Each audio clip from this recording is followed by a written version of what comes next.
Salve, salve família, a gente tá iniciando aqui o segundo episódio do Tô na B Podcast. Eu, Peter Nardotto. Salve família, Fish na voz. Fish na voz. E a gente aqui hoje tá com um convidado massa demais. É o Edzera. E ele veio aqui porque o título do nosso podcast, Edzera, desse episódio é Racista Eu. E a gente vai conversar um pouco sobre racismo, que inclusive você subiu uma tag super conhecida, que é hashtag, como que é? Meu Racista Secreto? Isso. Como que foi essa tag? Da onde que veio? Se apresenta aí pra todo mundo. Bom, boa noite, independente da hora que vocês estejam vendo, boa noite, boa tarde. O bom dia, meu nome é Ederson, mais conhecido como Ed ou Edzera, tenho 22 anos, sou aluno de psicologia, eu acabo a faculdade ano que vem, e no ano de 2018 subi a hashtag Meu Racista Secreto. Foi inspirada naquela hashtag Meu Bolsominion Secreto, que as pessoas expunham as pessoas que votaram no Bolsonaro e colocando algumas coisas que elas fizeram. Seja o cara que, sei lá, traiu o ex-esposo ou algo do tipo. Só que eu nunca penso nessa lógica punitivista. Porque eu sempre vou pensar em algo que direcione em alguma solução. Algo que gere alguma ponte. Sempre penso em alguma ponte. E aí esse Meu Racista Secreto era para expor casos de racismo que aconteciam diariamente. E que as pessoas não viam como racismo. Porque não é só quando um torcedor joga um casco de banana no campo que é racismo. Quando... você fala que não ficaria com pessoas negras, por exemplo, falando uma relação afetiva, é um caso de racismo também. Você pegar e caçoar do cabelo de uma pessoa, cabelo crespo de uma pessoa, é um caso de racismo também. Então eram casos, entre aspas, pequenos, mas que vai causando uma dor na pessoa. Então esse era o objetivo principal.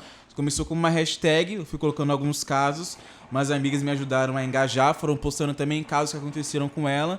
E aí a hashtag, acho que em uma questão de 4, 5 horas, ela ficou em primeiro lugar nos Trending Topics do Brasil e em terceiro lugar do mundo. Caraca, e aí alguns portais de notícias soltaram casos de racismo e no tweet usavam a hashtag. Então, sei lá, vejam casos de racismo que acontece frequentemente nas empresas. Por exemplo, a BBC posta um link com essa notícia. Hashtag Meu Racista Secreto e embaixo a reportagem deles.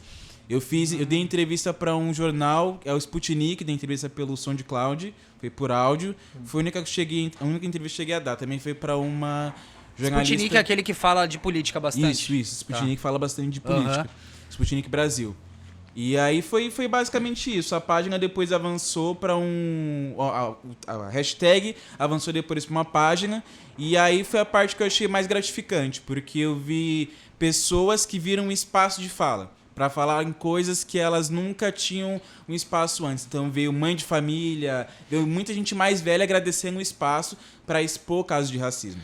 Esses casos de racismo, exemplo, que a gente não chegou a comentar, mas falou, vamos supor, o segurança que seguiu no mercado. Tem o do Carrefour, tem vários exatamente. exemplos, né? Mas vamos supor, você, negro, entrou no mercado, segurança vai lá, te segue como se você fosse roubar alguma coisa. Isso é tão comum hoje em dia que as pessoas não interpretam mais como racismo.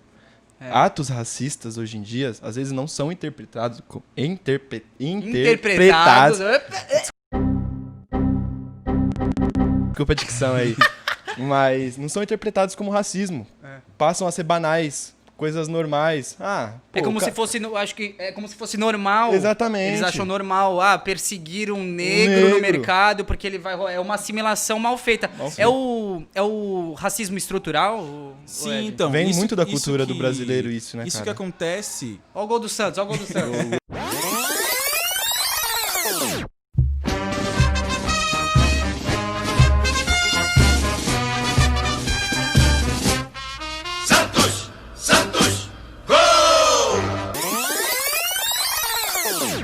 O Santos tá jogando contra o Grêmio hoje, deve estar 3. Acho que agora é 4, já tinha sido 4? 3 antes. Acho que agora é o 4. Tá que pariu, filho da...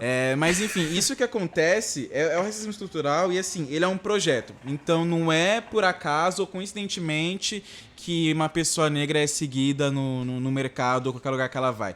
Isso começa lá na época da abolição, porque o que aconteceu? Houve, entre aspas, a abolição. Quando aconteceu a abolição no Brasil, em 1888, 80% dos escravos já eram libertos.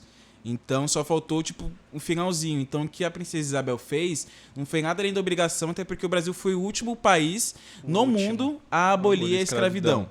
Então o próprio Brasil já tinha houveram muitas revoltas, muitos abolicionistas.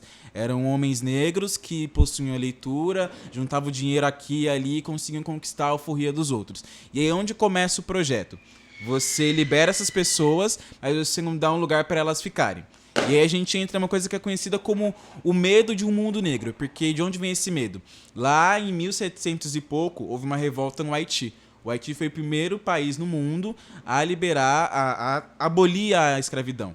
E aí lá sim houve uma revolta dos negros com os senhores, houve muito sangue.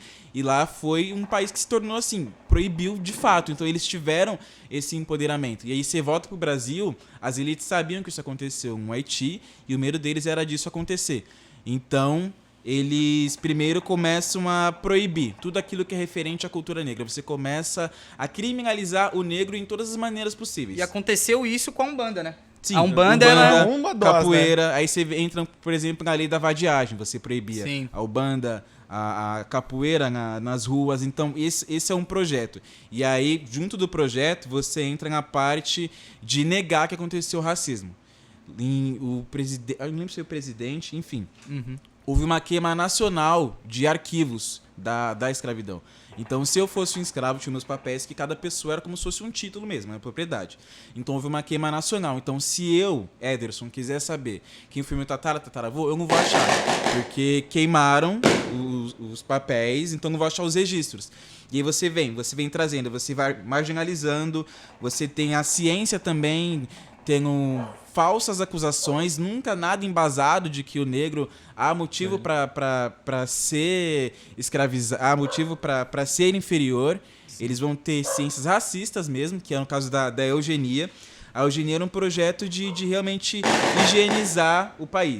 Então, sim, vamos transformar o Brasil em um país branco. E aí, juntamente, continuando dando sequência a esse projeto, você entra no momento que o Brasil investe para trazer europeus para o Brasil.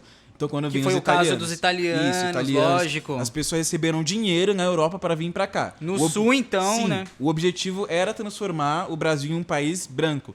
Eles tinham o boletim da eugenia, que falava sobre os traços de negros, não sei o quê, que era relacionado à burrice ou que eram marginais. E aí tudo aquilo que era relacionado ao negro eles criminalizavam. Então, os escravos tinham os fumos. Isso aconteceu mais nos Estados Unidos, a questão das drogas. Eles tinham os fumos, então eles proibiram as drogas porque era a maconha, no caso, especificamente. Os negros consumiam. Porque eles consumiam. Então, associando sempre. E aí, quando você tem todo esse processo, é um processo muito simples de repetição. Tem aquela frase que uma mentira dita 100 vezes torna uma verdade. E quando você é muito exposto, você acaba aceitando isso. E você acaba aceitando inconscientemente. Você pode até falar que você não é racista. Sim. Mas aí você vai estar andando na rua, você coloca o seu celular no seu bolso, ou aperta o passo e tem um cara negro atrás de você.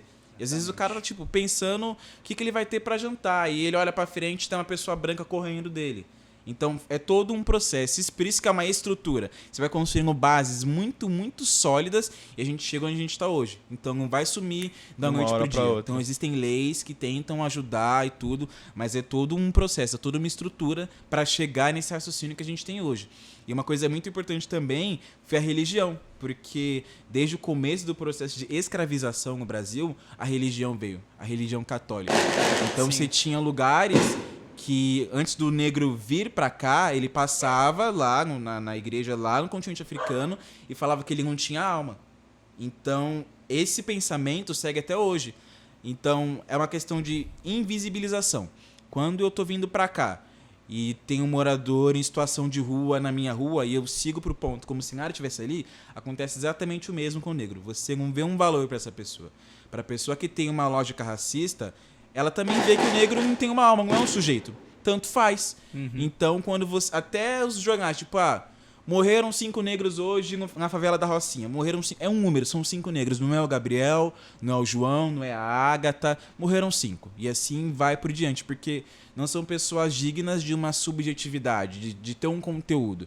É uma pessoa sem alma. Que é caracterizado pela Sim. cor da pele. É uma pele que morreu. Ainda bem que morreu aquela pele que eu não gosto. E eu li, inclusive, na faculdade, um artigo muito interessante que falava exatamente, nessa época, sobre a demonização que eles fizeram do Exu, né? Que é um orixá, vem do candomblé, das origens africanas. E, a demonização que os católicos fizeram, né? Querendo ou não, foi a Igreja Católica que fez a demonização do Exu. Então, hoje, muita gente a gente vê com ignorância as pessoas falando, nossa, Exu tem medo, né? Se associa a figura do Exu coisa a uma figura negativa, e o que não é, porque Exu é um mensageiro, ele tem todo um papel importante nessa cultura, um dos mais, talvez, importantes na cultura africana, né? Eu não sei exatamente, né, porque eu não sou de nenhuma religião, mas eu sei que é isso. E também tem muito racismo incubado, né, aqui no Brasil. Você não acha? Minha professora de sociologia, ela fala uma coisa muito interessante. Ela falava que ninguém é preconceituoso. Isso serve em preconceitos no gerais. Ninguém é preconceituoso até que você chama de preconceituoso.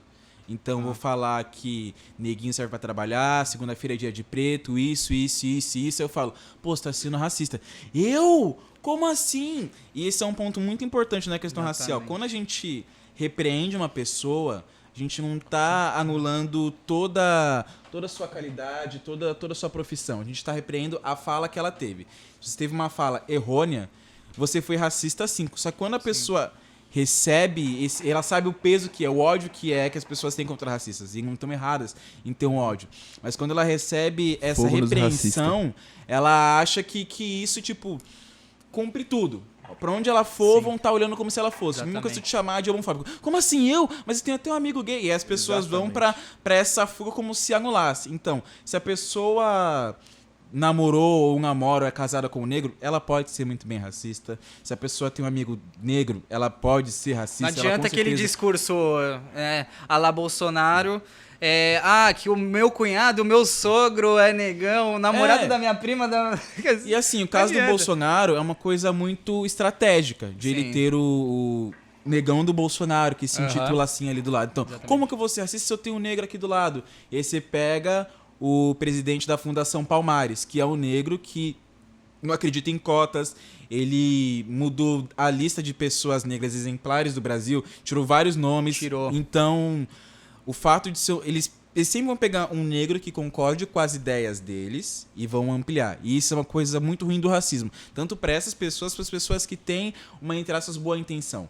Digamos que eu fale assim, cota, nada a ver cota. Essa pessoa que vai ouvir eu falando isso, ela vai me usar como exemplo. Então, o que o racismo faz? Pega a opinião de uma pessoa e transforma como se fosse de um povo pra reforçar inteiro. essa opinião racista, né? Não, eu não sei o que eu tô falando. O Ed, ele é negro, ele acha isso também. Então, a opinião de um negro é a opinião de um negro, não é de um povo inteiro. Isso é muito perigoso. Ali é seu espaço de fala, querendo ou não. Ali você sabe o que você tá falando, porque você sofre mas isso na usam, pele, literalmente. Isso, irmão, eles usam, inclusive, tipo, você tá falando...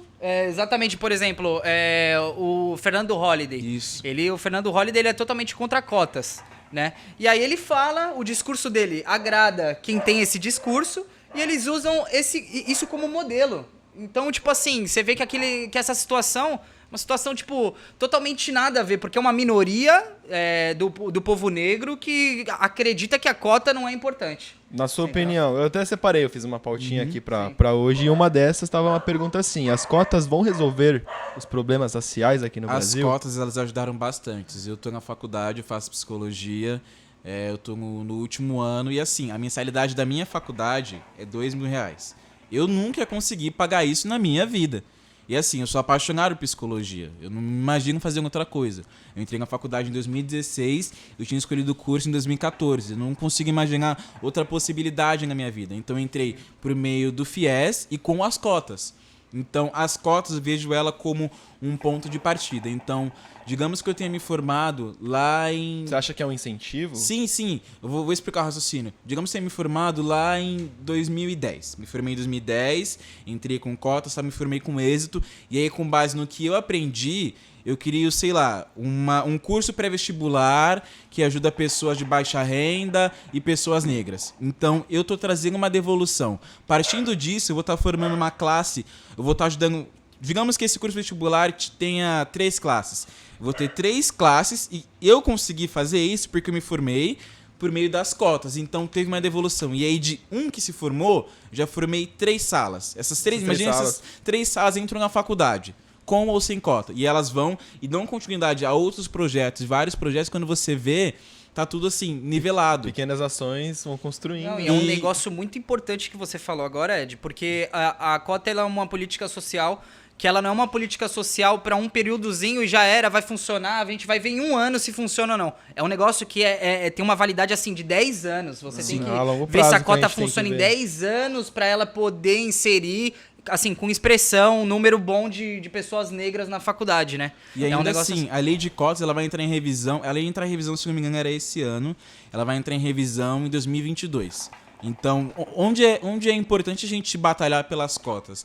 Porque, por exemplo, a gente pega um índice de que tem mais pessoas negras do que brancas nas universidades. Só que assim, a gente ainda tem muita desigualdade. Eu me formei e nós éramos Me formei não, tô acabando a faculdade e nós éramos, acho que em 6 ou 7 negros na sala. Então, se você... Isso assim, psicologia. Sim. Agora, você pega uma turma de direito, você pega uma turma de medicina na USP, direito na FGV. Quantas pessoas negras você tem ali? São minorias. Entende? Então, você pega uma faculdade que tem uma mensalidade um pouco menor, é um pouco mais acessível, mas a gente também quer o autoensino. A gente quer a gente batalha pelo nosso espaço em todos os lugares. Então, sobre as cotas, eu vejo ela como um ponto de partida e que, assim, vai fermentando outras ideias e vai evoluindo. Eu vou me formar e aí eu ajudo com o que eu me formei, tenho a devolução, formo outras pessoas, essas pessoas formando outras. Quando você vê, você tem uma sala inteira de uma faculdade de medicina só com pessoas negras. Esse é o objetivo. Porque será que é possível, Fish? Num país onde 54, né? 54%. Cerca de 54% da população é negra. E, acho que nem um terço chega a concluir o superior. Então, tipo assim, a gente vê que há uma exclusão. Mas isso se deve ter uma raiz lá na escravidão, com a marginalização das pessoas negras, né? De ter colocado elas nas margens da cidade, fazendo a favelização e tudo mais. Então, é um negócio muito complexo que a gente tem que sempre estar lutando com a política social, que a cota é uma delas, para poder inserir cada vez mais, né? E é muito interessante o que você tinha falado antes. É importante, Ed, não só as cotas raciais, mas mais políticas sociais juntamente à cota racial, projetos, né? Mais projetos, né? Porque não é só, a cota racial vai resolver. Não, ela é um meio que ajuda. Né? Ela é um meio de auxílio nessa inserção do negro, mas precisa de mais coisa, né? E assim, essa questão de você ter menos negros aqui, onde que os negros estão em nível superior? A gente aqui mais morre. Você tem um negro morto a cada 23 minutos. Esse episódio vai ter 1 hora. Então, se passar um pouquinho, já são 3 pessoas negras que foram mortas. Então, você pega uma coisa que é chamada de mito da democracia racial. As pessoas dizem que... Cortou aí? Pode continuar. Mito da democracia racial. Também faz parte desse projeto do racismo estrutural. Onde o mito da democracia racial? Nessa deles tentarem negar que houve escravidão no Brasil, eu falo assim, não teve isso, ó. Meu amigo negro aqui, a gente tá junto, nada a ver isso de racismo. A gente consegue conviver em harmonia, só que não existe uma harmonia. Como que a gente pode falar que existe uma harmonia se uma criança morre a balas numa favela?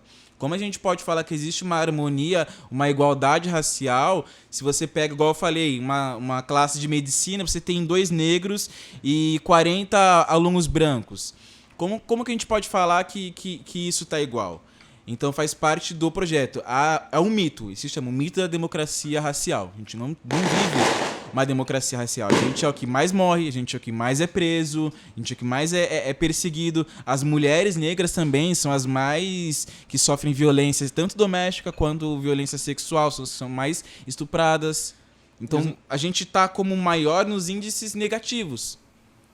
Exatamente. Sendo a maioria, né? Sim. Que é muito louco. Então a gente vê que o racismo, ele meio que ele desdobra várias outras problemáticas, né? O racismo por si só já é ruim, mas ele vem com a violência contra a mulher, né? Ele já vem com a violência contra a mulher. Acredito, é que eu não tenho os dados agora em mão, mas... Até na saúde mesmo, porque saúde. querendo ou não. Com certeza. Falando hoje em dia, pessoas brancas, centro. Não tem outra. Moram no centro, perto dos lugares. Os negros estão onde?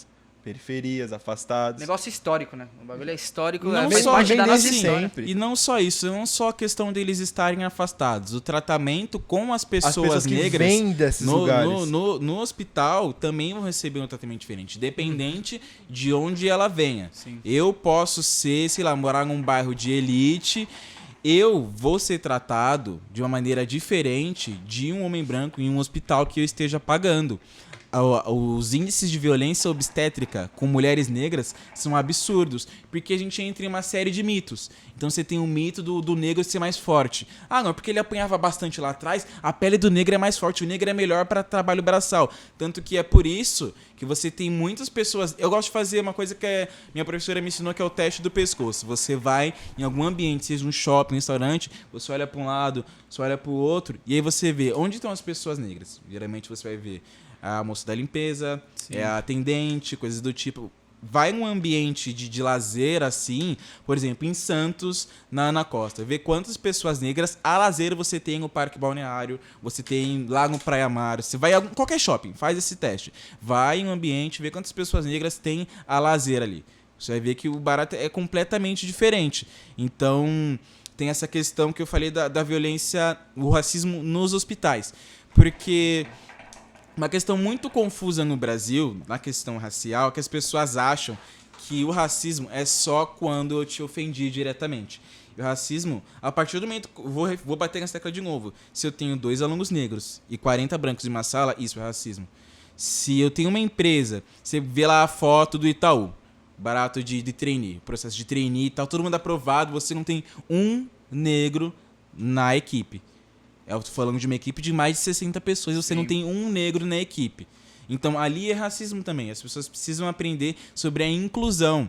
E, assim, não é uma questão de dar voz. Esse é um outro ponto muito importante. Não é uma questão só de dar voz, mas de você ampliar as vozes das pessoas negras. Porque as pessoas negras não estão só falando sobre racismo. A gente fala, por exemplo, de esportes, de games, de várias coisas. Então a gente quer ocupar esses espaços também. A gente quer ocupar um espaço de lazer, quer ocupar o espaço ali na medicina, ali no direito, e não sendo uma exceção. Esse é um ponto muito importante também para falar junto com a questão das cotas. Porque, digamos que eu me formei, vou, sei lá, sediar o CFP, que é o Conselho Federal de Psicologia. Mas como que racismo existe? O Barack Obama foi presidente, o Ed chegou ali, tá lá no Conselho Federal de Psicologia, você viu o Joaquim Barbosa, que era ministro, como assim que existe racismo? Ele conseguiu. A gente nunca pode partir de exceções. Então, se um ascendeu, ótimo, mas e o resto? Então, eu nunca fico contente com exceção. Isso parte de um princípio africano chamado Ubuntu. Eu sou porque nós somos. Para eu estar respirando aqui, tem uma alga marinha lá no mar, longe, produzindo, ajudando a produzir o oxigênio que a gente está respirando. Então, se eu acendi, eu tenho que puxar outras pessoas também. Tem que ter essa devolução. Aí sim você vê que está funcionando legal. Agora, se eu acendi sozinho, não mudou, não adiantou nada, não adiantou cota. A cota não é para trazer o benefício de indivíduos. É um grupo. Uma cota para o grupo racial, que são as pessoas negras. E tu falou do Itaú, né? A gente viu aquela foto, pra quem não sabe, é uma foto de um grupo de trainee, que tava que é o elenco do Itaú. E, você encontrava o quê? Você encontrava pessoas negras na foto? Acho que não, né? Nenhuma, né? Em contrapartida, a Magazine Luiza fez uma ação onde ela deixou todos os cargos de trainee à disposição dos negros, né? Sim, não só a Magazine Luiza, mas a Bayer também. Legal. De farmacêuticos. Farmacêutico, né? Farmacêuticos Bayer também fez isso. Na mesma época. Acho que na mesma Por mais semana. que seja... Vamos partir do ponto mais pessimista. Por mais que seja uma questão de publicidade da marca. Tudo bem. Ela quis entrar na publicidade. isso ajuda de Isso alguma traz forma. Querendo ou visibilidade. não, Assim, querendo Porque ou vamos supor, a Magazine Luiza fez, a Bayer fez, por que outra empresa não faz? Por Exatamente. que a outra empresa também não Exatamente. traz? E assim vai trazendo. E assim, Exatamente. nós pleiteamos pela igualdade. E a gente vê, tá no momento de que representatividade dá dinheiro. Você vive em um país em que é o país com mais negros fora do continente africano. Você tem 54%... O Brasil é o país com mais negros? fora Essa do eu não continente sabia. africano. Caralho. Então, você tem 54% da população. 54% de dinheiro da população. Vê quanto dinheiro isso dá. Então imagina se você começa a investir em produtos. Um exemplo muito simples disso, pra mim, foi o Pantera Negra. O filme Pantera Negra, representatividade importante ali. E foi uma das maiores bilheterias da história, assim, no mundo. Um filme, um herói negro. Trazendo, fazer o quanto que movimenta. Nos Estados, a gente sempre traz esse comparativo com os Estados Unidos, mas a gente tem que entender que nos Estados Unidos, eles de fato são a minoria. Nos Estados Unidos, os negros não chegam nem a 17% da população. Sim, sim. Então lá houve uma segregação, assim, anunciada. Tipo, não, nós não gostamos mesmo de negro. Agora aqui nós falamos assim, não tem nada a ver como negro, mas eu não quero um na minha casa. Eu não tenho nada contra negro, mas eu não quero um advogado, eu não quero um médico negro na minha família. Eu não quero a minha filha namorando negro. Então o país, ele tem uma cultura negacionista. Ele nega que existe o racismo. Voltando para a parte do mito da democracia racial. Sim. Então, a questão da representatividade, por exemplo, o Magazine Luiza foi parabenizado por diversas pessoas, a Bayer também. Então, a marca vai ficar valiosa. Ela vai divulgar. A gente vive em um momento em que acesso é igual a dinheiro. As pessoas vão acessar o site, vão querer se inscrever para participar. Fala assim, pô, que da hora essa aqui, ó. Contratou pessoas negras, eu vou comprar mais dessa marca. Então, é um raciocínio muito simples, de que representatividade é igual a lucro. A gente vive em um país que tem majoritariamente negros. É burrice. Querer racismo, excluir. Sim, Não faz sentido. Não faz um sentido. E assim, até na questão de cotas, foi feita uma pesquisa, não vou lembrar o ano, mas ela é bem recente, comparando o desempenho das pessoas que entraram por meio das cotas e as pessoas que não entraram por meio das cotas.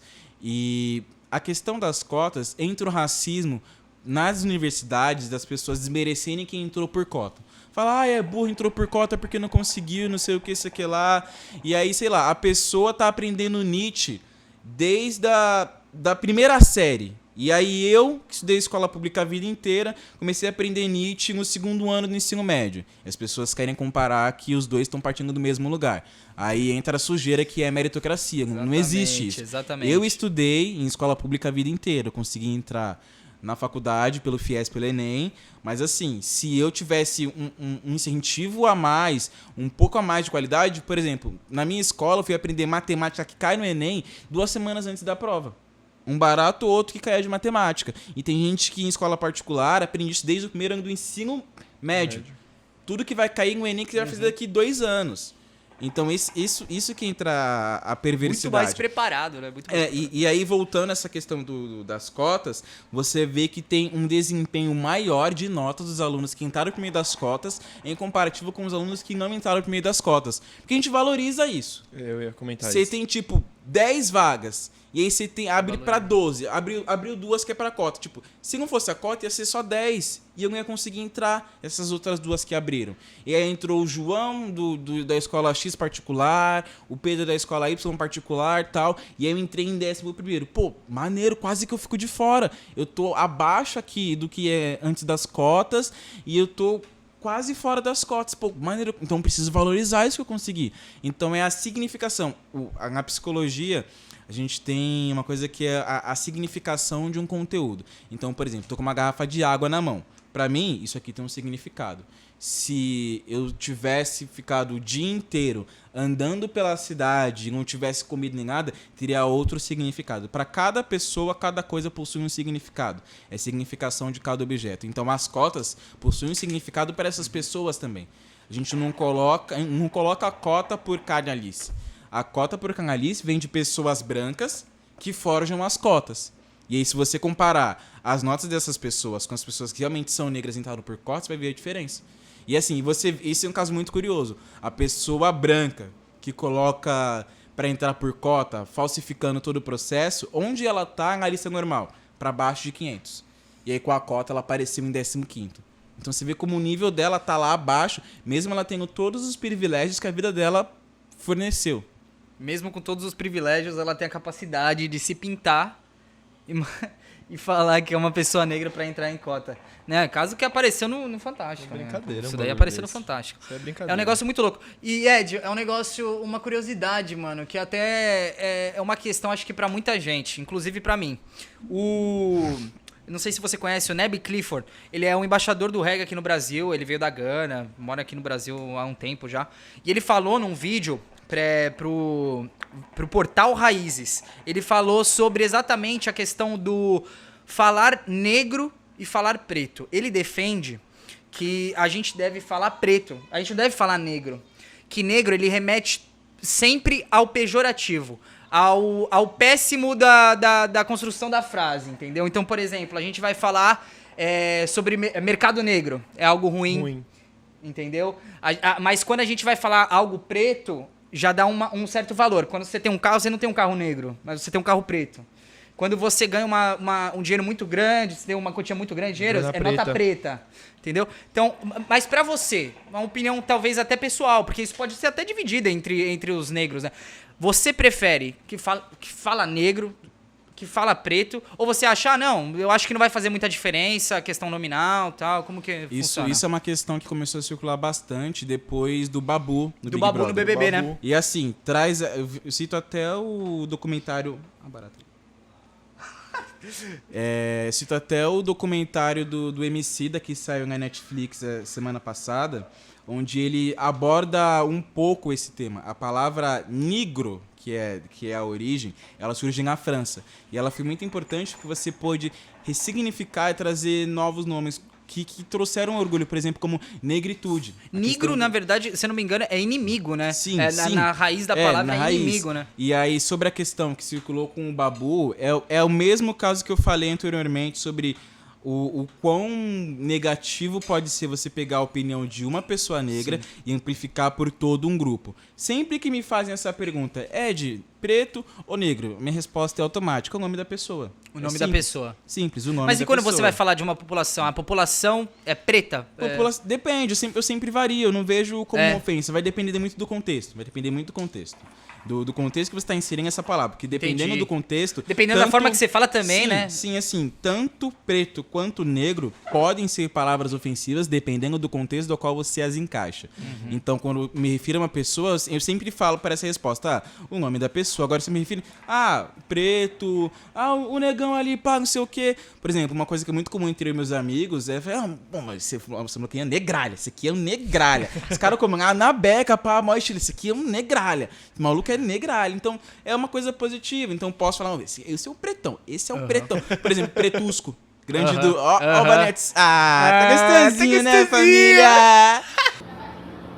Pra mim tá gostosinho. Então, você tem possibilidade de trazer... Começando os trabalhos, sim. o nojo da nojura. Então, você tem a possibilidade de trazer coisas positivas tanto para o preto quanto para o negro. Sim, com certeza. Então, eu deixo sempre no subjetivo. Há pessoas que, sim, se ofendem com o preto, se ofendem com o negro. Então, isso vai depender da subjetividade, da particularidade da pessoa. Mas, no geral, minha opinião é tipo, é o nome da pessoa. Agora, se eu for me referir... Eu vario. Às vezes eu falo preto, às vezes eu falo negro, sempre vai variando. E é o que eu falei, tipo, você tem frases e palavras que tem uma conotação racista, como você falou, mercado negro, e ovelha negra da família, é um ponto fora da curva. Sim. E é uma coisa muito Magia interessante, negra, né? magia negra, então uma coisa muito interessante que os movimentos negros no Brasil fazem, porque assim, quando a gente fala movimento negro, não existe um só, existe um movimento negro unificado, que você junta todos os movimentos negros do Brasil. Interessante, eu não sabia Mas- dessa, eu achei que sim, era também. o movimento negro, não? Esse é o MNU, Movimento Negro Unificado. Você junta os coletivos. Que geralmente vai na USP, Isso, esse na tipo de... USP, Aham. no Congresso, Sim, sim. levantaram um abaixo-assinado recentemente falando que assim, não existe democracia em um país racista, então manifesto pela democracia. Então, existe o MNU, Movimento Negro. Esse MNU, ele é como que ele é regido, vamos supor? É um pessoal de cada estado? Você É, tem os líderes que É, falam? mais todo ou menos mundo? assim. Eu não vou saber todos os detalhes Aham. de cabeça, mas é mais ou menos assim. Vai por região. Você tem um presidente do MNU, inclusive, como eu falei agora no documentário do Emicida, aparece o pessoal do MNU. Assistam quem tá ouvindo a gente, né? O pessoal assiste o documentário do Emicida, tá na Netflix. E aí mostra assim, o MNU, ele tava lá nos anos 80, na frente do Teatro Municipal, pleiteando liberdade. Pleiteando igualdade, né? Pleiteando a justiça pelos nossos. O Movimento Negro Unificado já chegou a levar no Congresso proposta de indenização. Eles calcularam, pegaram as notas que sobraram, as fichas que sobraram dos que foram escravizados, chegaram no valor X de indenização para a população negra. Então, a pessoa fala, não teve... o pessoal batalhou, mas foi negado. Isso foi o Movimento Negro Unificado. Então, quando explodiu o caso de George Floyd, em junho desse ano, o pessoal falou assim, o Black Lives Matter se une, não sei o quê. Aqui também tem. É o que eu falei, a questão de você amplificar as vozes já existem. E antes do MNU, existia a Frente Negra Brasileira, que era um partido só de pessoas negras. E esse partido foi proibido pela justiça. Então aí entra o racismo. Eles proibiram um partido só de pessoas negras. A Frente Negra Brasileira foi lá nos anos 30, 40, época da ditadura de Getúlio Vargas. E a Frente Negra Brasileira serviu de inspiração para a criação dos Panteras Negras dos Estados Unidos. Nossa, eles falam que se inspiraram Os Panteras Negras, sim, os Panteras Negras nos Estados Unidos. Eles se inspiraram na articulação da Frente Negra Brasileira. Então o movimento negro no Brasil, ele é muito Ele importante. é muito forte. Eu perdi o foco. Só- O que os movimentos desculpa fazem... Pode falar. Cortar a sua fala. Mas você acha que o movimento negro aqui do Brasil repercute muito lá fora? Porque, vamos supor, atualmente, quando aconteceu o caso do George Floyd, mano, a cidade pegou fogo, os Estados Unidos foi abaixo, foi um caos total. Sim. Você acha que se acontecesse isso aqui no Brasil, ia ter a mesma repercussão que aconteceu nos Estados Unidos? Você Acho acha que já não ia- acontece, né? Acho que isso então, já acontece aqui. Esse é um ponto importante. Já acontece. Eu volto na tecla de amplificar as vozes que já existem. Tem criança morrendo na favela toda semana. E tem protesto lá toda semana. Esse final de semana, eu não vou lembrar o nome das crianças, mas foram 2 crianças que morreram na favela no Rio de Janeiro. Sim. E não saiu em jornal algum. Não saiu, saiu, se eu não me engano, na Folha de São Paulo, uma notinha de rodapé ali. E aí falando, de democracia, não sei o que, o Bolsonaro fez isso e O jeito aquilo. que a mídia valoriza, Sim, né? sim. Parece que ela deixa comum, né? Como se fosse uma situação tão Ela comum. contabiliza mais um. Mas 2 crianças e não morreram. só isso. Agora, falando no caso do Carrefour, que um homem negro foi assassinado, e aí o pessoal foi pra cima do Carrefour, de tacar fogo em algumas lojas. Fiquei muito feliz, pra mim queimasse todos. Fogo nos de tacar racistas. fogo e tal.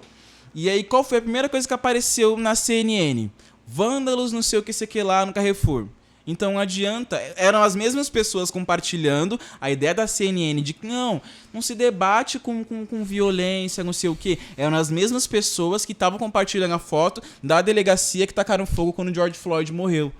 Então são 2 pesos, 2 medidas. A mídia, ela é muito racista. Se eu sou preso com um baseado ali na frente, vamos falar, jovem traficante é preso, não sei o que lá, você pode puxar.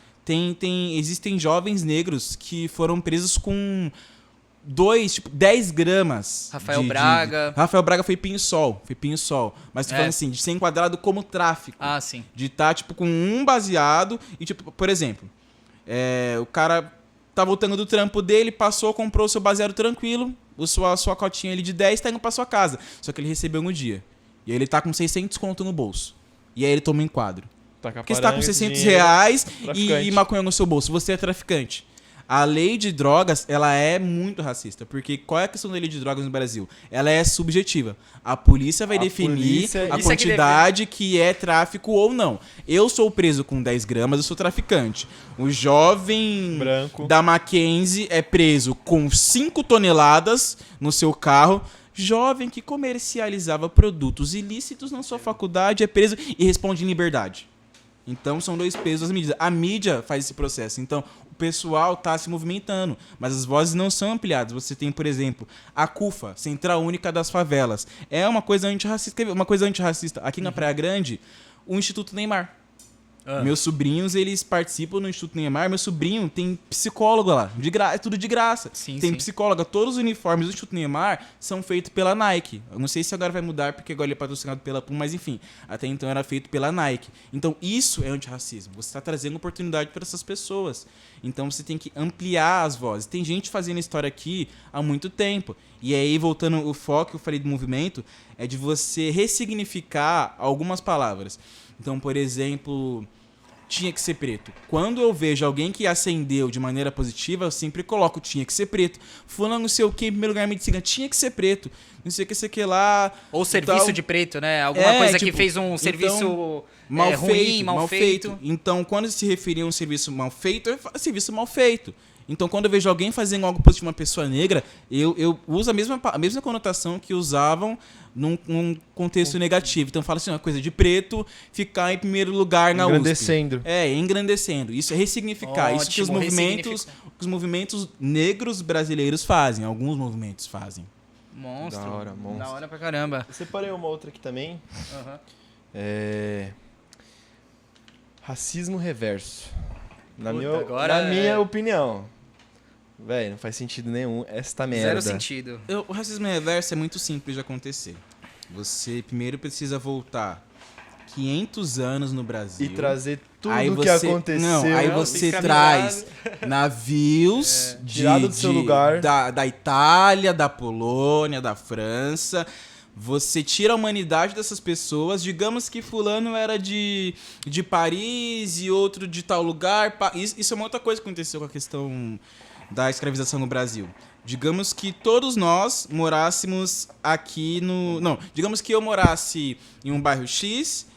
Digamos que eu morasse em São Paulo, você no Rio Grande do Sul e ele no Amazonas. E que cada lugar tivesse uma língua diferente e fosse inimigo. Tipo guerra de facção mesmo. E aí o que eles faziam? Eles juntavam nós três. Se eu cheguei com o meu bonde, com os caras aqui de São Paulo, lá eles dividiam, justamente para não ter unificação desde dentro dos navios. Eles separavam desde dentro dos navios. Então, isso é uma coisa muito importante de onde nasce a cultura afro-brasileira. Você vê um pessoal que foi separado da sua cultura e eles vêm pra cá e eles criam uma coisa nova. Por exemplo, capoeira. Você vê a capoeira... Você vê os princípios do samba, os batuques, estavam tudo ali atrás. Então era o pessoal que se separou da sua cultura, perdeu todos os vínculos e teve que criar uma coisa nova. E aí, pro racismo reverso, a gente vai trazer o pessoal da Itália, da França, da Inglaterra, coloca no navio, todo mundo junto, ninguém falando a mesma língua, pá, legal, fala assim, agora vocês se viram. Trabalha aí. E aí a gente abole eles. A gente aboliu os caras, pá, da hora. Pô, agora eu tô livre. Sim, aí você vai trabalhar pra mim... E você vai ter um lugar pra morar. Eu não vou te bater, mas você vai ter um lugar pra morar. Ou você aceitar isso, ou você não vai ter emprego em lugar algum. Tanto que antes da abolição acontecer, muitos senhorios, eles já começaram a liberar a alforria de alguns escravos pensando nisso. Porque eles iam perder a mercadoria deles. Então eles liberaram pra poder solicitar que essas pessoas trabalhassem pra eles de graça. Então, o que seria a mesma coisa que eles já estavam fazendo. Tirou meu serviço escravo e me deixou apenas com o meu serviço escravo. Isso que aconteceu. Ele só entrou, só agiu junto com a lei, né? Praticamente isso. E aí, pra debater o racismo reverso, é só você pegar isso... Só a pessoa jogar no Google. Mito da democracia racial. Ela vai achar todas as estatísticas. Ou então, mais simples, pega um dado direto e atual que saiu esse ano. Eita porra. O Atlas da Violência. Pega o Atlas da Violência e vê quantas pessoas negras morreram, quantas pessoas negras foram estupradas. Pega todos esses dados e vê onde que os brancos estão sofrendo.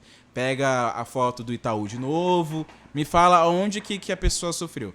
É possível sim existir um preconceito. A pessoa pode se sentir ofendida se eu chamar ela, sei lá, de branca. Ela pode, não estou falando que ela não é ofendida, mas não tem comparação do dano histórico que tem. Ela não traz tudo porque isso. Porque não é todo mundo que vai estar falando esse barato pra ela. Ela não... Partindo do princípio de que sim, a pessoa branca, ela vai se ver na televisão. Hoje, não tanto quanto antes, ainda bem. A gente tem, por exemplo, a Maju, você tem repórteres negros, você tem apresentadores, isso é maravilhoso. Mas minoria, minoria. Mas se você pegar anos atrás, eram só pessoas brancas. E aí onde entra a crueldade do racismo? Por exemplo, eu, quando mais novo, eu não me via na televisão. Então, eu queria alisar meu cabelo, eu queria ficar igual dos caras que eu via na televisão. Meu cabelo era visto como feio. Era num ponto de assim, eu tá na escola, época que tinha aqueles MP4, aquele tinha uma guitarrinha atrás, os caras pegar, esticar a antena, tinha televisão e colocar no meu cabelo falando que melhorava o sinal. Exatamente. Então é esse tipo de coisa. Um dia que algum branco passar por isso, por 500 anos, a gente tá em 2020, quase 2021, lá em 2500 e tal, a gente conversa sobre racismo reverso. Exatamente. Exatamente, mano. E é legal a gente também entender, eu acho que é bacana todo mundo saber, acho que a gente hoje, a gente usa muitas expressões racistas, né? Expressões que veio da escravidão, né? Por exemplo, uma que acho que a maioria das pessoas não sabe, criado mudo. Sim. Criado mudo nada mais é do que o criado Que da ficava casa, ali do lado. exatamente, que ficava do lado do senhor enquanto ele dormia, segurando um copo d'água, alguma coisa assim, a gente chama a cômoda de criado mudo. Então, assim, são pequenas expressões que inconscientemente, né, pelo que eu entendi que você falou ali no Sim. começo, Ed, inconscientemente desvaloriza, né, a cultura negra de alguma Essa forma. Né? questão de inconsciente, a gente tá na parte um pouco de psicologia e de arquétipos. Tá. Por exemplo, vou explicar rapidamente o que é o inconsciente, para quem não tem o conhecimento. Você tem, imagina um iceberg, a parte de fora é o consciente. Todas as memórias que você consegue acessar. Então pensa no seu pé direito. Agora você vai pensar no seu pé direito, tá consciente? Pé esquerdo, lembra que você tá respirando. Você vai respirar manualmente agora. Então são coisas que se eu falar você vai conseguir lembrar. Aí você tem o subconsciente, são as lembranças que você vai ter que vir um pouco mais se esforçar para pegar. Então, primeiro beijo, primeira vez que jogou bola, primeira vez que foi num shopping, que comeu um McDonald's, você vai se esforçar, mas vai trazer. E aí você tem o inconsciente, que são lembranças que elas vão se manifestar por meio dos sonhos. Todo mundo acha que nenhum sonho tem significado, mas todos os sonhos têm. O nosso cérebro ele faz de um jeito para proteger. Porque são memórias tão fortes, dependendo do conteúdo que elas carregam, podem trazer traumatizar, muito pode sofrimento. trazer trauma, pode né, trazer muito sofrimento. sofrimento. E aí você entra no inconsciente. O que acontecia no inconsciente? Por exemplo, a Coca-Cola, acho que era nos anos 80, nos cinemas, ela fez uma ação que era o seguinte, tava rolando o filme e rolava frame de milésimos de segundos aparecendo o logo da Coca-Cola. Todas as pessoas que saíram do cinema, elas iam consumir Coca-Cola logo após o filme. O consumo aumentou muito. Você não tinha consciência disso, mas foi rápido o suficiente para entrar no seu inconsciente. Eu fui assistir SBT, comprei Jequiti. o kit da Jequiti, mano. As famosas mensagens subliminares. Jequiti. Mas é E exatamente aí isso. você tem, por exemplo, o arquétipo. Então, que é... Você pode falar o arquétipo, pode falar o estigma. Então, como um exercício de imaginação muito simples. Já vi um TED Talk que a mulher faz isso. Fecha os olhos, vocês dois. Imagina um príncipe. Imagina um dentista e imagina uma princesa da Disney. Abre os olhos. Algum dos três era negro? Não, Então, exatamente. pra ver como tá no inconsciente. E é uma imagem assim que a gente tem desde que a gente... Porque Desde criança. desde criança a gente o não racismo teve... estrutural, que a Exatamente. gente comentou no início. Mil princesas brancas, Mil referências. reis brancos, Todos 1000 brancos. heróis brancos e nenhum negro. Então as nossas referências são brancas. E acho que essa pergunta sendo feita por um negro talvez tenha a mesma resposta. Pode Sim, ter um, sim. dependendo, pode ter a Porque, mesma assim, resposta. não é só uma questão do racismo estrutural, mas é uma lógica de neurociência. Você está sendo exposto ao mesmo estímulo várias vezes. Por isso que entra o racismo, porque você não está acostumado a ver... Eu sou um cirurgião branco que moro nos Jardins, em São Paulo. Eu frequento o mesmo restaurante chique há 20 anos. Eu sei quem tá naquele É a restaurante. bolha. A bolha. E aí, do nada, aparece o negro. Você fala, como assim? O que esse maluco tá fazendo aqui? Tanto que, por exemplo, quando você vai na loja... quando eu vou na loja, de uma pessoa parece assim, você trabalha aqui? E sei lá, tipo, foi uma cota atrás, fui fazer minha entrevista de emprego, eu tava de camisa social, encostado na frente do caixa, encostado assim na parede, mexendo no celular, a moça veio perguntar pra mim se eu trabalhava ali.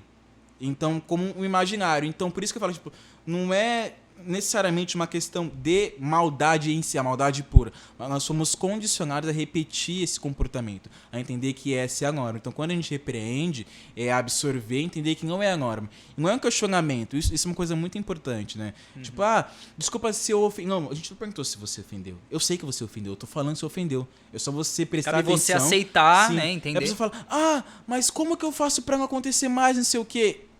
Pra eu saber a questão do criado mudo, do mercado negro e outras coisas, eu tive que estudar. Sim. Então, se a pessoa tem dúvidas, ela não tem que ficar chamando o amigo negro dela toda hora pra perguntar o que é racismo ou não. Ela pega um livro, sei lá, da Djamila Ribeiro, pega da Sueli Cordeiro, pega algum livro e aprende. Porque eu não nasci A informação tá lá, né? sabendo todas as informações do que é racismo ou não. Inclusive, há teóricos que se explicam isso. Ser negro não é só uma questão de você ter a pele negra. Você tem um processo de reconhecer-se como uma pessoa negra. Então, você tem pessoas que são negras. Por exemplo, eu trabalhei no Poupa Tempo. Eu trabalhei onde fazia RG. E eu via direto homens negros na autodeclaração colocando que era branco. Eu não vou culpar essa pessoa, não vou falar que ela é cega. Ela pode ter a vida inteira cercada no meio branco, uma família, digamos que ele seja adotado, algo do tipo. E isso é uma questão muito importante para famílias interraciais, onde o pai é branco, a mãe é negra, ou o pai é preto e a mãe é negra, e a mãe é branca. Se não tiver a questão racial bem trabalhada, essa pessoa não vai ter consciência de quem ela é também.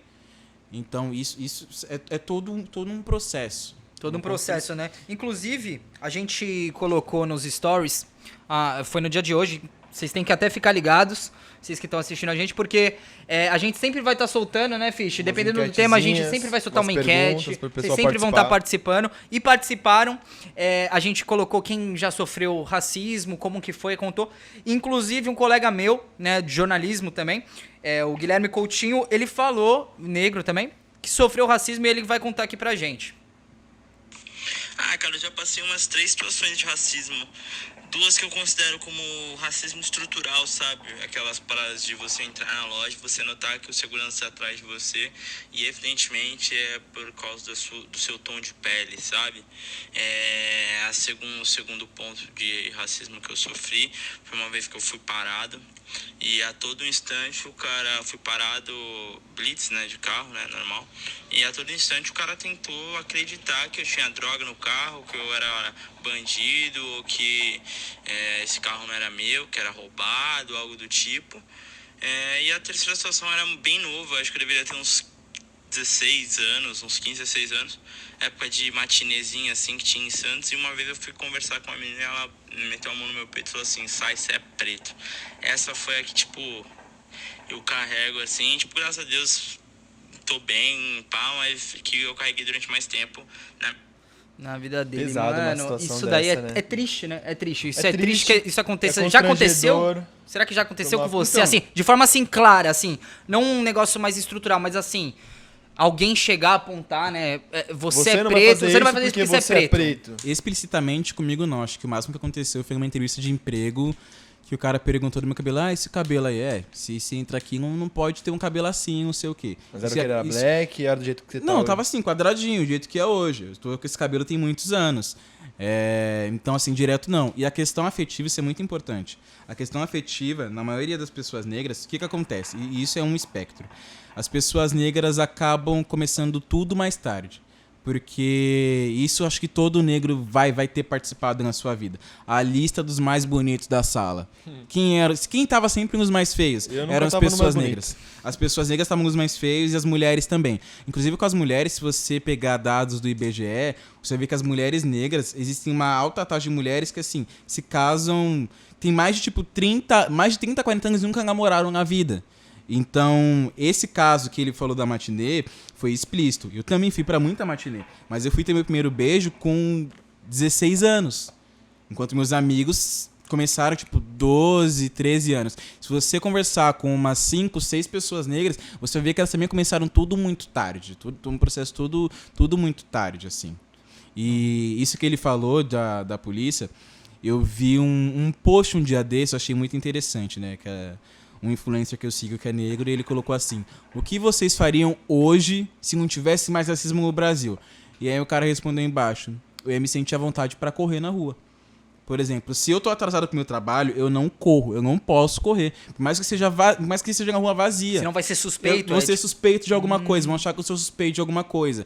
Por exemplo, estou com meu celular, geralmente eu ando com o celular na cintura, dependendo do lugar, eu não coloco o celular na cintura. Se eu vou comprar pão aqui num bairro normal, vou de chinelo, pá de boa, a pessoa me conhece. Se eu passei a noite numa amiga minha que mora, sei lá, na ponta da praia, eu vou descer quase de terno para comprar um pão. Então, a gente tem todos esses mecanismos que são ensinados desde a infância de como saber, entre aspas, se colocar em cada ambiente que você vai. Porque a liberdade ela é cerceada. Se uma pessoa branca passar correndo, todo mundo, tipo, tá bom. Agora, se eu passar correndo na Ana Costa, eu não vou conseguir chegar correndo na Ana Costa, do começo até o fim. Alguém vai me parar, alguém vai falar que tinha um suspeito, não sei o quê. E aí, nisso que acontece casos como, por exemplo, do Rafael Braga, que foi preso com um pinho-sol, um perigoso pinho-sol. Um pinho-sol. O único nos protestos de 2013. A única pessoa nos protestos de 2013 que foi presa e tá presa até hoje. Até hoje, cara. E aí Até pleitearam. Não sei quem que é o pessoal. Rafael Braga. Ele já foi até nas músicas das pessoas, mano. Sim. E rap pra caralho. E assim, o Rafael Braga, como foi o caso dele? Nos protestos de 2013, que era o Gigante Acordou, mas que tá dormindo bastante hoje. Nos protestos de 2013, milhões de pessoas nas ruas, tal. Ele não tava nos protestos. Ele tava, não lembro se ele pegava latinha ou algo do tipo. Tava na rua de boa. E aí a polícia parou ele. Ele tava com um pinho-sol na mochila. E aí prenderam e falaram que ele tava com conteúdo inflamável, que ele ia, tipo, tacar fogo nos baratos lá. E ele foi preso por essa justificativa. Passaram... aquele gás, fluido? Não, o pinho-sol é produto, né? É desinfetante, pique desinfetante. Mano. E aí passaram alguns anos e ele conseguiu responder em liberdade. E aí o que aconteceu? A polícia armou uma emboscada e falou, tipo, ou você assume essa quantidade aqui de droga e fala que você estava traficando, ou então, tipo, coisa pior acontece com você. Tudo isso que eu tô falando, só as pessoas que estiverem ouvindo, jogarem no YouTube documentário Rafael Braga. Conta toda a história dele, conta a história da família dele contando, o pessoal que luta pelos direitos deles, advogados, mostra todo mundo a arapuca que fizeram. Então ele conseguiu responder em liberdade, quando ele conseguiu, armaram de novo e ele tá preso até hoje. Respondendo como tráfico agora. Uma droga que a polícia plantou pra ele. Então é tudo muito diferente. Eu não tenho a liberdade de correr na rua. Eu não vou ter a liberdade de ter um relacionamento novo assim. Começar essa vida afetiva nova. Escolher com quem eu quero ficar. E aí onde entra o perigo? Aí você pode ter pessoas falando, tipo, mas tem fulano que é negro e fica com um monte de pessoa. Aí a gente entra no campo da hipersexualização de pessoas negras. Então isso acontece principalmente, na verdade, com os dois, mas em níveis diferentes. Com o homem, não, o negrão é aquele que tem o pau grande, não sei o que, sei que lá. Se eu fico com uma menina branca e ela chega na roda de amigas dela, a primeira coisa que elas perguntam, fala assim, amiga, era grande mesmo, não sei o que. Várias amigas, uma amiga minha que namora, uma amiga minha que é branca, e namora um rapaz que é negro, quando ela assumiu ele, amigas dela foram perguntar isso pra ela. E com as mulheres, assim, a mulher negra é aquela pra você comer. Tem um bundão, pá da hora, mas não é aquela que você vai assumir o relacionamento. E no máximo é aquela que você vai ficar escondida. Então você ficou com ela na matinê. E ela chega na escola, vai te dar um oi. Você tipo, não, tá louca. Aí você desbaratinha todo, finge que nunca viu na vida. Então a mulher negra é aquela ideal pra você transar, tal, às escuras. E a mulher branca que você assume pra família. E essa lógica acontece até em relações interraciais. Então homens negros que ficam com mulheres negras e não assumem, mas na hora de ter um relacionamento, ele vai assumir a mulher branca. E aí as pessoas perguntam, tipo, mas não pode, não sei o quê. Existe a possibilidade de você ter uma relação positiva interracial, mas a partir do momento que você sempre segregou, sempre negou o outro lado, você tá... O racismo também é autodestrutivo. Como eu falei, quando eu alisava o cabelo, isso machucava, isso feria meu couro cabeludo, porque aqui era muito forte. Então, o racismo entra... Assim, no meu TCC... da faculdade, ele se chama Efeitos Psicológicos do Racismo contra Negros na Autopercepção dessa População. Então, como o racismo afeta a maneira como as pessoas negras se enxergam. E aí teve uma resposta que eu achei muito interessante, que envolvia questões de relação tal, que a pessoa achava sobre relações interraciais. A pesquisa foi só com pessoas negras. Eu entrevistei 250 pessoas negras no formulário. Gente pra caramba. E aí foi pelo Google Formulário, então só distribuí o link. E uma mulher respondeu assim, eu não consigo ficar com um homem negro porque eu não consigo enxergar o negro como ser digno de receber amor. Então, se você pegar essa Pesado. pessoa, é a mesma pessoa que não vai ter uma autoestima sólida. Então, muitas das vezes, não é uma maldade do homem negro não querer ficar. Ele não vê a beleza nele mesmo. Então, ele não vai ver no seu semelhante. Isso digo por mim mesmo. Conforme eu fui tendo maior consciência racial, eu pude ver tipo, meninas que tipo, ficavam de canto na época da escola. Eu vi como elas eram bonitas desde a época da escola. Não é que fulana ficou bonita agora. Ela era bonita desde a época da escola. Muda realmente o olhar de você se enxergar primeiro. A partir do momento que eu vi beleza em mim, eu consegui enxergar na outra.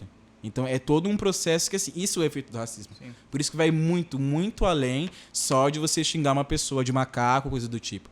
São todas essas destruições que elas cometem. E partindo agora pro... a gente tá chegando no final. Vamos falar de solução, né? A gente preparei. desenvolveu aí. O Fish tava até falando, você tinha comentado comigo antes, né? Da gente começar o podcast, Fish. De Questão da começar educação, né? com essa pergunta. Eu pensei em abrir com ela. Qual que é a importância de falarmos sobre o racismo nas escolas e quais são os meios adequados para se tratar? Trazendo em consideração o racismo, a criança, o primeiro contato é dentro da família. Você acha que as escolas, na minha opinião, têm obrigação de de dar a informação para a criança? E como que você acha que ela tinha que transmitir? Uma forma assim, racismo? Não. Tendo que ver se são crianças pequenas. Que a criança entra na escola com quantos anos hoje? 6 anos? Por aí. Creche.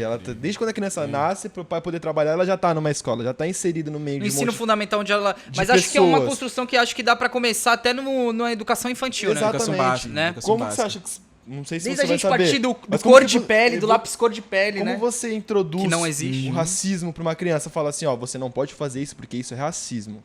Então, eu acho uma coisa assim, quando eu comecei a ter essa consciência racial que eu tenho hoje, tudo isso começou do 2º pro 3º ano do ensino médio. Tarde. Então eu já tinha 16 para 17 anos, entrei na faculdade com 17, 16 para 17 anos.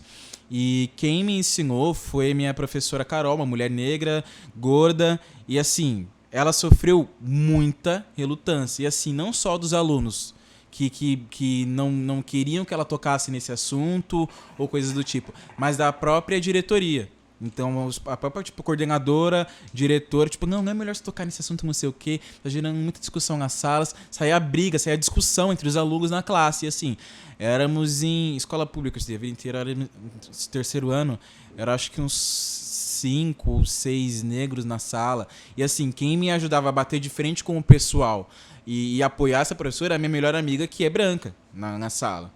Então, isso assim, falando lá no ensino médio. Sim. Agora, você tem no Brasil, que foi uma lei também conquistada pelo movimento negro, de você falar da história africana, a história afro-brasileira no Brasil. Você tem, isso está em lei. Então, no Brasil, o que é o racismo?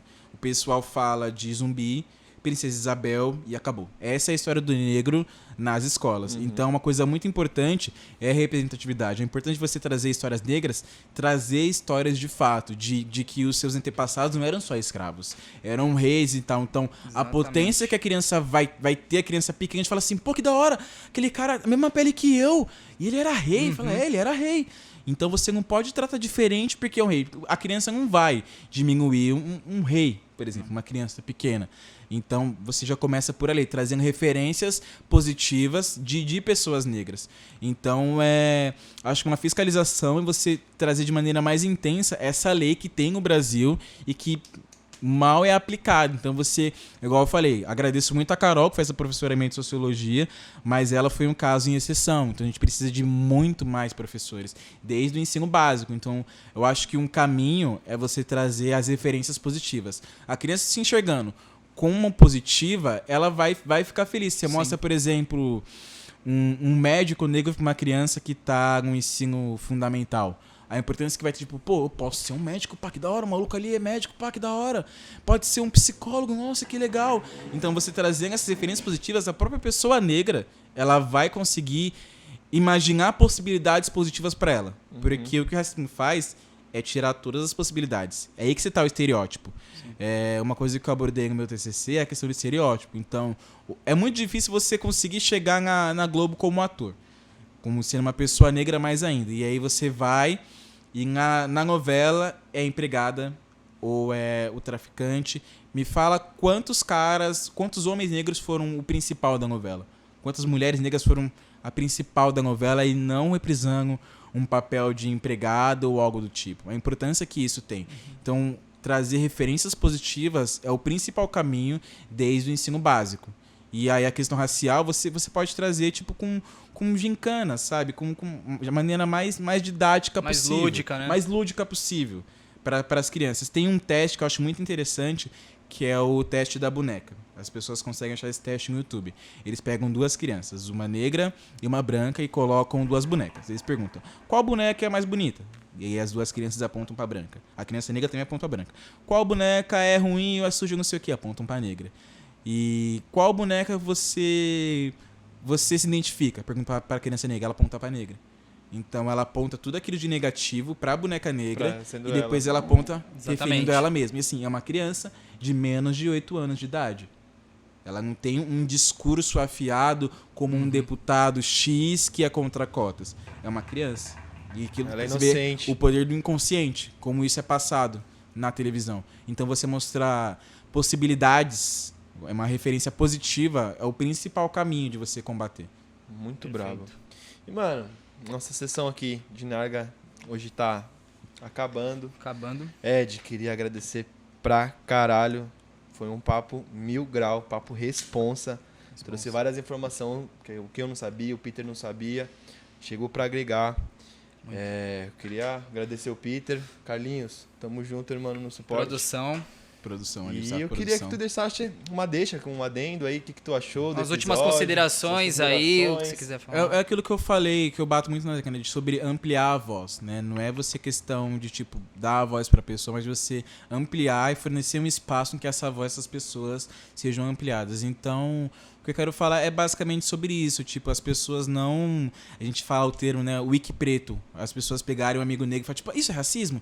Isso é racismo? Isso... Tipo, só a pessoa pegar e pesquisar. Hoje você tem diversos... Estudar. Você tem diversas influências, você tem diversos livros que, se você entrar nas livrarias, por exemplo, o Manual Antirracista, da Djamila Ribeiro, é um dos livros mais vendidos do Brasil. Em qualquer site de livro que você entrar agora, ele vai estar entre os mais vendidos. Fica como referência aí pra alguém. referência. O Manual Antirracista, o livro Racismo Estrutural, do professor Silvio Almeida. Acho que o básico é o livro do Racismo Estrutural. Para as pessoas entenderem que o racismo, ele não é só a questão da ofensa. Ele está na economia também, ele está no direito, ele permeia, como eu falei. Ele é um projeto, por isso chama racismo estrutural. Ela é uma estrutura que engloba diversas coisas dentro. Então, já tá eu só gostaria de agradecer o espaço e de ter esse espaço de ampliar a voz e deixar dentro para as pessoas estudarem sempre. Só um adendo. E divulga também, né, o Não, podcast. sim, você tem um podcast. Sim, eu tenho um podcast com o meu amigo Thales. Quem quiser ouvir, tá nas plataformas digitais, qualquer uma, Spotify, Qual que é o nome? Deezer. Como que ele te O nome acha? do podcast é Pretotalk. Eu e meu amigo Thales Tiburcio, e a gente traz temática racial, a gente já falou sobre relações interraciais. Foda. Com uma amiga nossa que é branca e tem uma relação com um homem negro. Então a gente traz todas essas perspectivas, por exemplo, relação interracial, a nossa visão como homem negro, e trouxe uma mulher também para trazer a visão dela, isso que eu falei sobre a questão da mulher ser hipersexualizada. Então, deixar o espaço da pessoa falar, respeitar o espaço. A gente, quando a gente estava procurando pessoas para trazer pro podcast, a gente falou assim, vamos falar sobre racismo. Pedimos uma pauta, vocês têm indicações, pessoas que sejam engajadas com o tema racismo. E a maioria das pessoas que comentaram, as pessoas eram brancas. Teve bastante branco comentando. Não que a gente não ache legal. Pô, tá engajado na luta contra o racismo. E assim, mas não é um a lugar, gente tem que saber colocar o lugar de voz. E assim, o lugar de fala. Isso é uma coisa muito importante, que as pessoas deturparam o significado. Local de fala. Imaginem o obelisco ou então o narguilé. Todo mundo tem acesso ao narguilé. Exatamente. Todos estamos ao redor. Cada um vai falar de uma ótica diferente sobre o mesmo assunto. Não é que pessoas brancas não podem, mas elas possuem um local específico. Que é sobre elas se... rever atitudes que elas falam, rever atitudes dos seus. Eu, digamos que fosse uma pessoa branca... Corrigir uma pessoa branca. Então, se eu sou uma pessoa branca e eu vejo o outro cometendo um ato racista, eu falo assim, pô, parça, isso assim, essa palavra é racista, paga isso aqui. Então, as pessoas brancas possuem local de fala no racismo, mas é o local delas com elas. E quando terem a oportunidade de amplificar a voz, também amplificar, ajudar, sei lá, alguma influência que tem algum projeto ou em doação para algum projeto, por exemplo, você tem curso pré-vestibulares, apoiar cursos pré-vestibulares comunitários. Você tem em Santos a AfroSan, que é muito importante, aparece na tribuna todo ano. Você tem a Educafro, que ela assim, tem em vários estados. Então, apoiar projetos de pessoas negras. É só amplificar as vozes que elas têm. Então, por exemplo, vou fazer um projeto de fotografia. Eu vou procurar um fotógrafo negro. Quero fazer um barato de videografia. Eu vou procurar pessoas negras nas áreas. Não pensar o branco como única possibilidade. A gente, como eu falei, a gente fala de tudo. A gente tem capacidade para tudo também. Então é priorizar. Isso que é ser um antirracismo. Você incluir essas pessoas nos espaços que foram negados por conta toda essa De estrutura. todo o processo. Papo maravilhoso, mano. Mil Papo grau. maravilhoso.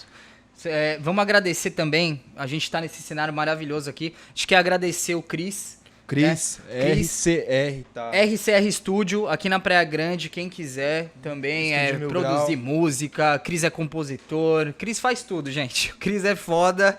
Se vocês quiserem, a gente vai deixar também Vai deixar na descrição.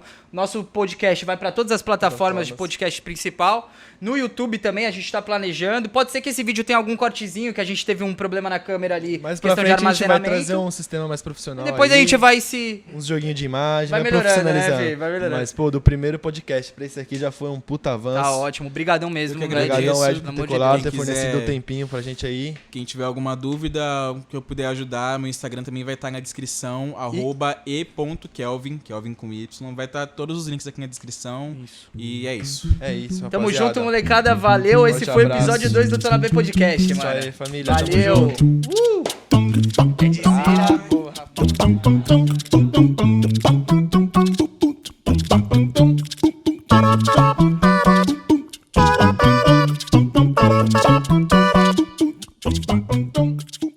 Thank you.